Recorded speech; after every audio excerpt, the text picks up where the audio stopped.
Hi,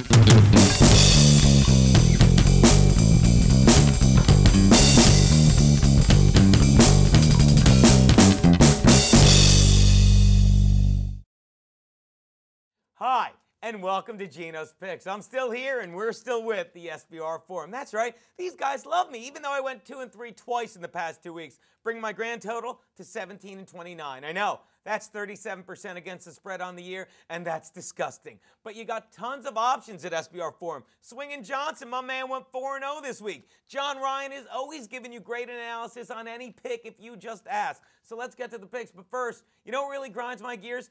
Forbes Magazine. Forbes Magazine this week came out and voted Michael Vick the most hated player in the NFL. Who gives an F what you think, Forbes Magazine, about sports? Does Sports Illustrated come out with their least favorite CEOs? Forbes Magazine should stick to what it knows, money, which is why this week it came out and said the Chargers are one of the best teams in the NFL. They are? Yeah, if you look at the money they make, because A.J. Spanos keeps Norv Turner there to not pay him enough so he can make the playoffs and suck every year. In the meantime, cut Michael Vick a break, because Michael Vick, although what he did to animals is disgusting and terrible and one of the worst things ever, he has made up for it. He has went to jail. He has learned that the harder thing than losing the money you think you love is losing the people you know you love. His son was born while he was in jail, so don't bash him. While Chris Brown, who beat the shit out of Rihanna, bit her face, tried to throw her out of a moving car, you know how hard it is for these people to get a ride, he merely went on probation for pleading guilty. And now they're talking again on Twitter?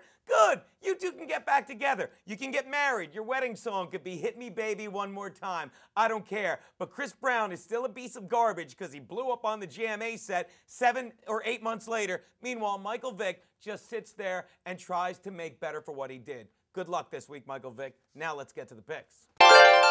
My first pick, yeah, Tuesday taping, Thursday pick, people. The Oakland Raiders are getting 7 from the Chargers at Murph. It's not Qualcomm. It's the Murph to me. Now, people, what did we say about the AFC West several weeks ago? It's like being a Lohan. You only make the news when you do something stupid, and you only embarrass yourself at home. And boy, did that happen this weekend. The Chiefs got mauled at Arrowhead by the winless Dolphins 31-3.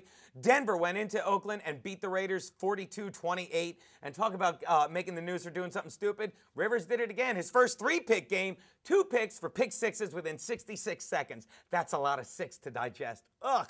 People, and you're telling me now the Chargers are going to win this game by 7? Why? Because Forbes thinks they're the best team in football? Yeah, they are for making money for the owners, but not for the gamblers, because their head coach is who? Norv Turner, and he never finishes anyone off. And you're telling me he's going to finish off division foe, the Raiders, who are coming in angry? That's going to be hard to do. People, asking the Bolts to lay 7 in this game is like asking me to lay 7 women in one night. Given what I've got to work with, it's not going to happen. You'll be lucky to lay 3, and even if you do, it ain't going to be pretty. People, take the Raiders, lay this, and this. Take the Raiders and the 7. The Steelers are giving 3 to the Bengals in Cincinnati. What can you say? A great AFC North matchup. The 6-3 Steelers versus the 6-2 Bengals. But let's take a closer look at those records. Steelers are 6-3. But those 3 losses have come against 3 teams that have combined for 18 wins, an average of 6 each. Meanwhile, the Bengals' 6 wins have come against 6 teams that have combined for 13 wins, barely 2 each. People, obviously, the Bengals, though, they're very good, and I like them. They're a young team, and unlike last year, when you had all these egos like Ocho Cinco and T.O.'s saying, throwing me the ball, not this year. Just a lot of young kids, and Cedric Benson, who's killing me fantasy-wise, who just want to show up and win. But they haven't proven to me they're ready to win the big game. Will they do it this week? I don't think so. And all the rabid fans that think this is going to be a layup of a win, you're idiots. Because in those 6 wins, those 6 weeks of wins have been a lot like Kim Kardashian's 6 weeks of marriages. 72 days of completely fooling yourself. People, take the Steelers here, lay the 3. My next pick, the New York Football Giants are getting 3.5 from the 49ers in San Francisco. There's only one team in the NFL with 7 wins and 1 loss, and that is your 49ers. Who'd that loss come against? The Cowboys. Where was it? In San Francisco. Because playing the NFC East is not like playing the NFC West. They're miles apart. 3,000 miles in distance and 3,000 millennium in talent. The NFC East is a lot better. And I'll tell you something I really like about the Giants. Not just Eli Manning, who's playing a lot better this year, because he's not just trying to be the best Manning, shed the thing as being the second best Manning in football. He doesn't have to worry about being the second best Manning in the Manning family. And he's really making it work. And I'll tell you something else. The backfield, Bradshaw's banged up, and Brandon Jacobs, he really showed it this week, really wants to prove he still has the burst that made him great 2 or 3 years ago. And let's face it, when you get a really strong, sexy black man like Brandon Jacobs heading from New York to the Frisco Bay Area, he's going to see a lot of scoring, people. Look for Brandon Jacobs to get pounded and pounded in a lot and take the G-men and the 3.5.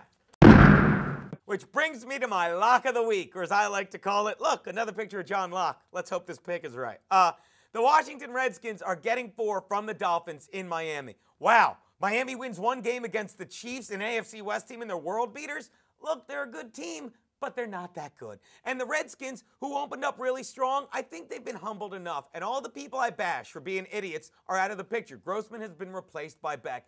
I think Beck's a smart kid who's learning the offense as he goes, and he's ready to blossom. And Hightower, that punk's out for the year, and they finally settled on Roy Halou, who can run the ball as well as catch the ball, double threat, doing well. And the tight end, Fred Davis, love him 10 times more than Chris Cooley. And regardless of the changes on offense, the defense on the Redskins is still solid. And how did the Dolphins win that game? Because twice, tight end Anthony Fasano was left uncovered, people. And if we've learned anything from the news events this week surrounding Penn State, if you don't watch your tight end closely, you're going to end up getting screwed, people. Let me tell you, take the Skins and the 4. They're ready to bring it back. Which brings me to my double your money Monday night better. As I like to call it, I guess you're too bored to hit the stop button. People, the Green Bay Packers travel to Minnesota. The Packers are laying 14. Why wouldn't they be laying 14? The Vikings stink. Aaron Rodgers is a passing machine. They just beat the crap out of San Diego. In San Diego. So here's what you've got. You've got the Vikings coming off a week's rest, so, they're nice and fresh. And you've got the Packers playing their 2nd consecutive road game. And there's something about a letdown after you score like 45 points in a shootout against any team. Look what happened to the Saints a couple weeks ago. The bottom line is that even though Aaron Rodgers had a great Sunday last week, Aaron Rodgers is about to find out what every fat white chick eventually does. Just because you score with a lot of black men one weekend doesn't mean they'll show up the next one. People, take the Vikings and the 14. That's one take. Those are Geno's picks.